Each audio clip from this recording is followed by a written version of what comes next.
রাসূল সাল্লাল্লাহু আলাইহি ওয়াসাল্লাম একদিন বলছেন, সালাসাতুন, তিন শ্রেণীর মানুষ, লা ইউকাল্লিমুল্লাহু ইয়াওমাল কিয়ামাহ, আল্লাহ তাদের সাথে কিয়ামতের দিন কথা বলবেন না।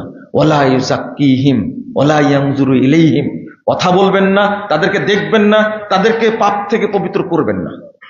আচ্ছা, এতটুকু বললাম আপনাদের মধ্যে কোনো খায়েশ জাগছে না? কিন্তু এই হাদিস বলা মাত্রই সাহাবীরা বলছেন, মান হুম ইয়া রাসূলুল্লাহ, কদ খাবু আল্লাহ তাআলা। কিয়ামতের মাঠে যেই দিন আল্লাহ হবেন রহিম, সেই দিন তারা ধ্বংস হয়ে যাবে, তারা নিরাশ হবে আল্লাহর রহমত থেকে। তারা কারা? এটা হাদিসটা শোনার পরে আপনাদের মনে কি জাগছিল? আমরা শুনি তারা কারা? একজনেরও জাগেনি। বুঝলেন না মনে হয় কথাটা?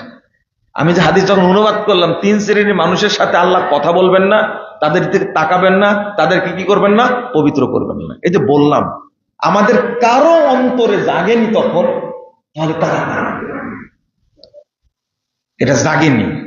কিন্তু আল্লাহ রাসূল এই কথা বলা মাত্রই সাহাবীরা বলে উঠছেন, মান হুম ইয়া রাসূলুল্লাহ, কাদ খাবু ওয়া খাসারু। আল্লাহ তারা কারা? যারা নিরাশ হবে রহমত থেকে, যারা ধ্বংস হয়ে যাবে।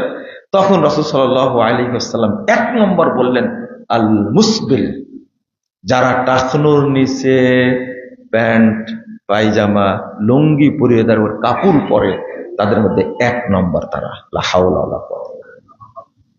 তাহলে হাদিসটা খুব ভয়ানক, কিন্তু ওই ভয়টা করিনি। কিন্তু এই হাদিসটা শুনে আসছে আমি 50 বছর যাবত, আজকে আমার বয়স 70। কিন্তু কালকে যদি আমি অফিসে যাই, দেখবেন আমার টাকনুর নিচে প্যান্টটা এখনো আছে। এর কারণটা কি?